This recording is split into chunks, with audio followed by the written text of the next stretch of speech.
کہ علماء کو اپنا کام چھوڑ کر دوسرا کام نہیں کرنا چاہیے. ہمارا کام ہے ہدایت. وَجَعَلْنَا مِنْهُمْ أَئِمَّةً يَهْدُونَ بِأَمْرِنَا، اللہ کے حکم سے ہدایت کے کام پر لگے رہنا. یہ ہے ہمارا کام کہ ہم رہنمائی کریں، ہر چیز کے اندر رہنمائی کریں، اور یہ کام جب تک ہم کرتے رہیں گے، اپنی ڈیوٹی کو سنبھالتے رہیں گے، امت کے اندر خیر اور صلاح اور فلاح آتا رہے گا. یہدون بامرنا.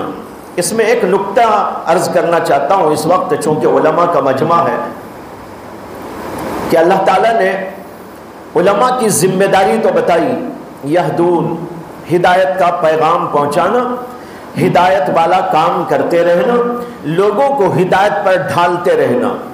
لیکن اللہ نے اس کے لیے کوئی خاص طریقہ مقرر نہیں کیا.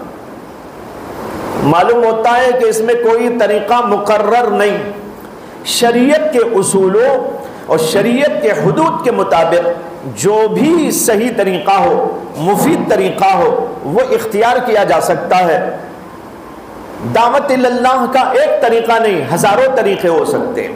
ان میں سے کسی بھی طریقے کو اختیار کیا جائے وہ ہدایت والا کام ہے، وہ دعوت والا کام ہے، وہ تبلیغ والا کام ہے، وہ اللہ کے اس جو ہے ذمہ داری کو جو علماء کے ذمہ دی گئی ہے اس کو پورا کرنے والا کام.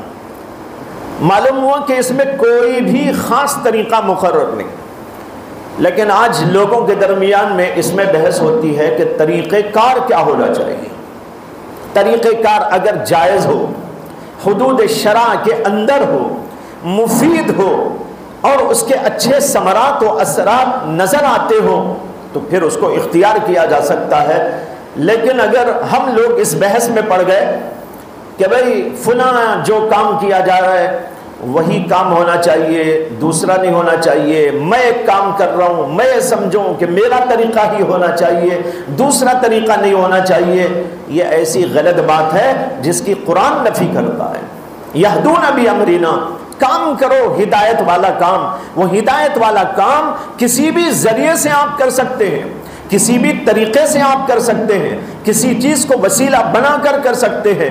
ذرائع مختلف ہو سکتے ہیں، اسباب مختلف ہو سکتے ہیں، طریقہ کار مختلف ہو سکتے ہیں، لیکن مقصد ایک ہونا چاہیے، اور وہ مقصد ہے اللہ کے پیغام کو دوسروں تک پہنچانا اور لوگوں کو ہدایت پر گامزن کر دینا.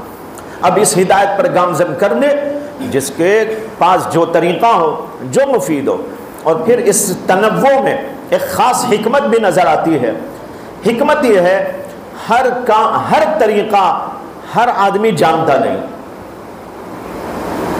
اور ہر ذریعہ اور وسیلہ ہر آدمی کو حاصل نہیں.